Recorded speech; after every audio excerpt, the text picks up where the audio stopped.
Oke guys, jumpa lagi di channel Uncle Wins. Jadi malam ini kita enaknya sambil ini ya guys ya, apa namanya, cuci-cuci motor. Berhubung motornya ini kan kemarin habis diajak naik ride tuh sama si Ones. Kami sama Ones kemarin naik ride malam, kapan ya kemarin ya? Pokoknya ada yang di video yang itu tuh. Nah di situ tuh guys, videonya yang kita naik ride. Jadi kemarin itu sempat gerimis atau hujan pas kita dari Banjarmasin pulang ke Banjarbaru, hujan. Tapi syukurnya guys, di malam itu kita dari Banjarmasin ke Banjarbaru itu nggak kehujanan, cuma bekas jalanan yang habis diguyur hujan seperti itu. Jadi kan becek tuh. Berhubung kita mau berangkat ke Bromo, jadi kita bersihin motor kesayangan kita nih. Rencananya nanti dicuciin sama Kang Cuci. Ya, Kang Cuci. Ini guys, Kang Cucinya sudah datang. Oke, kita bukain. Kang Cuci. Mantap. Di situ parkirnya. Kita mau sedikit ulas nih, apa aja sih part-part yang ada di motor R1M ini. Sebetulnya guys, kita itu kalau kita nge-review, kita kurang bisa kalau nge-review. Mungkin kita kasih sedikit spill-spill lah, apa aja kan. Kalau misalnya mau yang lebih lengkap, ada tuh di channel Ones yang kemarin yang itu tuh. Mungkin boleh kameramen deketin. Entah ini kelihatan atau enggak guys ya. Di sini ada Brembo RCS 19. Itu kemarin. Kemarin itu di harga kurang lebih 5 juta guys ya. Terus juga ada tabung minyak rem dari Lightech yang warna biru nih, yang eye-catching banget nih. Itu kemarin di harga 1, berapa ya, lupa. Pokoknya 1 jutaan lah.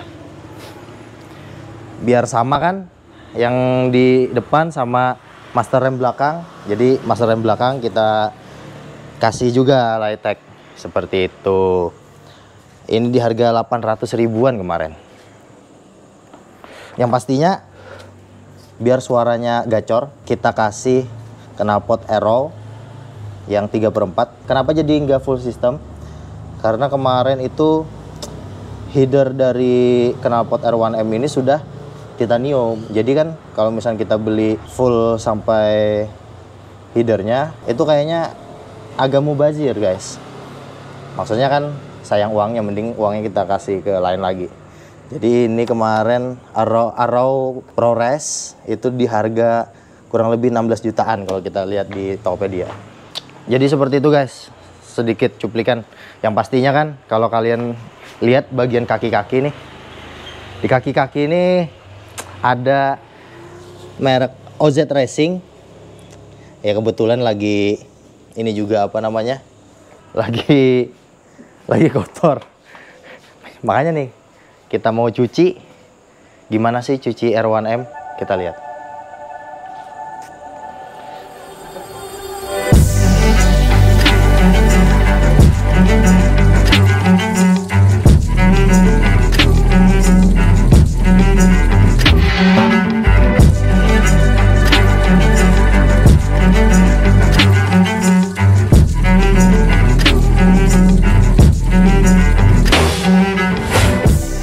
Jadi guys, ada yang komen, apa sih motor-motor sebelum sampai di R1M ini? Jadi kita cerita sedikit guys ya, sambil sian dicuci-cuci motor R1M. Jadi dulu sebelum kita masuk ke dunia moge, itu namanya kita guys ya, yang masih anak muda, yang masih kepengen banget tuh sama moge.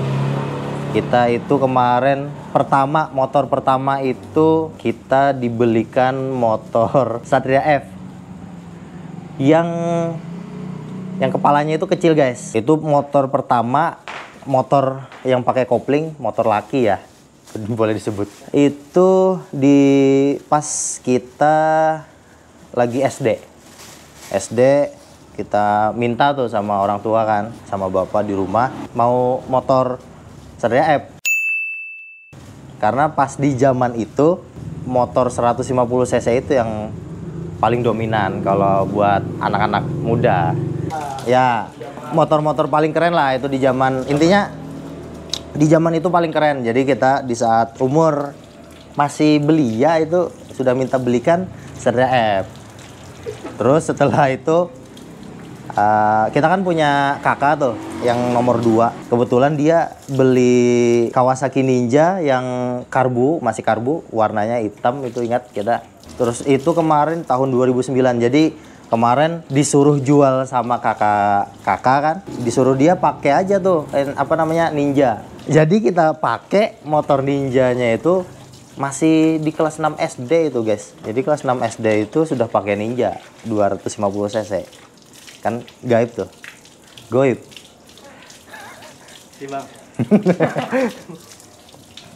Jadi setelah kita pakai, kita modif juga kan. Ada tuh kayak pas di tahun-tahun itu kan suara 4 silinder atau 600 up cc-nya itu jarang di wilayah Banjarbaru, Kalimantan Selatan guys. Jadi sempat tuh kita minta beliin sama orang tua, minta belikan Moge 600 cc. Namanya masih sekolah, masih belum bisa menghasilkan, ya pasti masih belum bisa dibelikan gitu.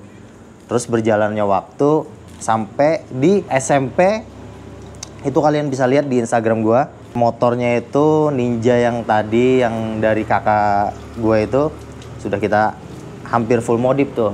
Terus perjalanan waktu di tahun 2013-an kemarin sempat crash pakai motor Ninja itu. Asik di jalan kan, namanya anak muda pakai motor arogan saat itu.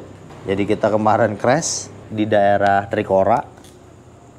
Crashnya itu nggak crash kecil atau nggak kesenggol, tapi nabrak. Jadi crash lah, ibaratnya kan crash seperti itu. Jadi kenapa orang tua gua itu nggak ngebolehin sampai sekarang sebetulnya naik motor atau yang cc yang gede lah. Lebih baik beli mobil, kata beliau. Beli mobil daripada beli motor. Karena resiko untuk berkendara pakai roda 2 itu lebih besar. Tapi kan namanya kita anak muda, terus yang suka, dibilang suka ya gimana ya? Ya salah satu cita-cita guys ya, yang punya motor gede itu. Mungkin semua juga menginginkan untuk punya Moge atau cc 250 up lah. Seperti itu guys. Nah, jadi lanjut lagi guys. Kemarin setelah vakum dari crash yang pertama itu, kita itu nih apa namanya, kemarin minta belikan sama kakak yang nomor 2 guys. Si Asmi namanya, kakak Asmi. Dia ngebeliin motor entry level dari Moge. Apa itu? Kawasaki ER6. ER6N. Nah, warnanya itu kemarin warna merah. Tapi kemarin kita pakai crash lagi tuh. Crash yang kedua, tapi ini crash jatuh bego aja. Setelah itu kita sembunyi-sembunyi kan, karena itu dibelikan kakak. Terus ternyata berjalannya waktu ketahuan motornya itu habis crash. Jadi dia gantilah warna dari motornya itu jadi hitam dop. Setelah dari yang ini kan dia nggak ngebolehin guys, apa namanya, naik motor lagi. Ya namanya kakak sama adek ya, mungkin dia sayang sama adeknya kan, ya boleh dibilang adek yang paling kecil guys. Jadi dijualnya itu motor Kawasaki ER6 itu, ER6N. Jadi setelah yang itu berjalannya waktu lagi nih guys ya, sampailah akhirnya kita lulus sekolah, terus kita kerja, terus sambil kumpulin tuh uang.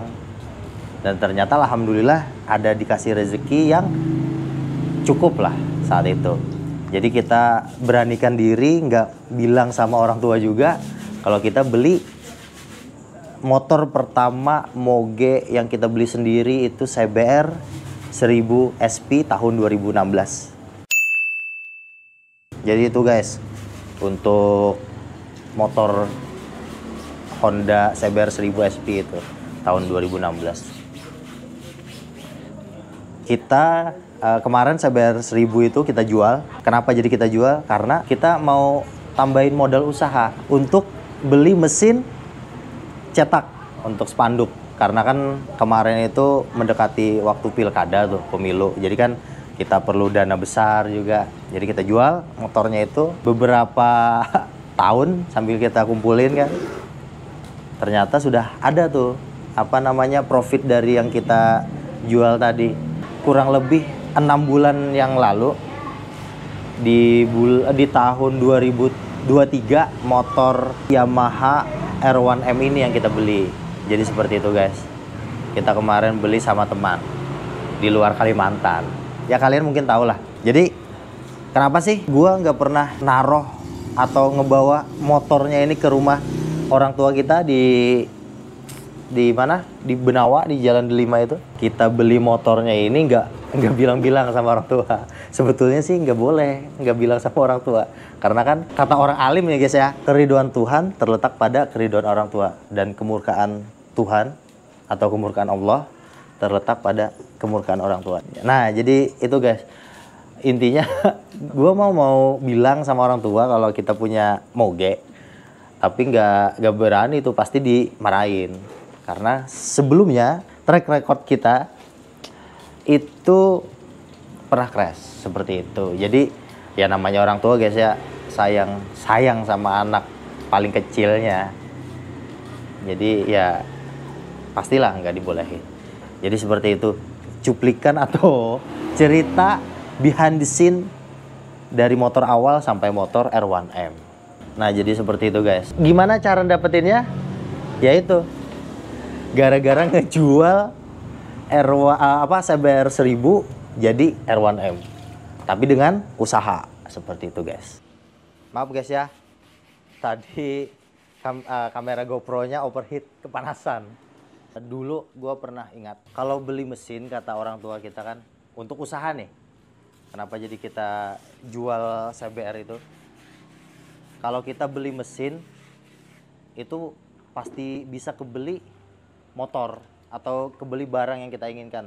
Tapi kalau misalnya kita beli barang yang kita inginkan, belum tentu itu guys bisa ngebeli mesin yang bisa menghasilkan sehari-hari. Seperti itu. Segala apapun yang kita beli, usahakan itu kita tahulah pokok-pokoknya itu, maksudnya itu yang mana sih yang harus yang kita beli ini yang buat ngehasilin jangka waktu yang lebih panjang atau seterusnya.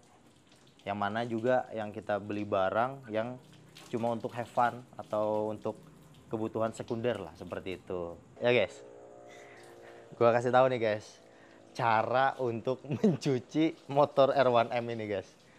Karena motor R1M ini kan motor yang sudah 2021 up lah. Kalau mencuci motor R1M ini jangan terlalu disiram bagian dashboardnya ini. Karena dia kan banyak elektronik, nggak tahu juga di bawah-bawah tangki itu banyak kabel-kabel, banyak struktur dari kabel lah intinya kan. Jadi kalau misalkan menyiram motor atau mencuci motor R1M ini secukupnya aja di bagian dashboard. Yang pasti kan kalau yang lain aman lah. Kalau yang lain biasanya itu di bagian tangki ke bawah aja guys, seperti itu. Berhubung si Kang Cuci si Yandi ini sudah berpengalaman cucikan motor R1M ini dari awal, dia terus tuh yang ngecuciin. Tapi kadang kalau dia sibuk, kita biasanya bawa motor R1M ini ke pencucian motor di luaran, seperti itu. Gak mahal kok guys cuci motor R1M ini, paling cuma 25 ribuan untuk cuci motor R1M ini. 20 sampai 30 lah. Motornya mau dilap.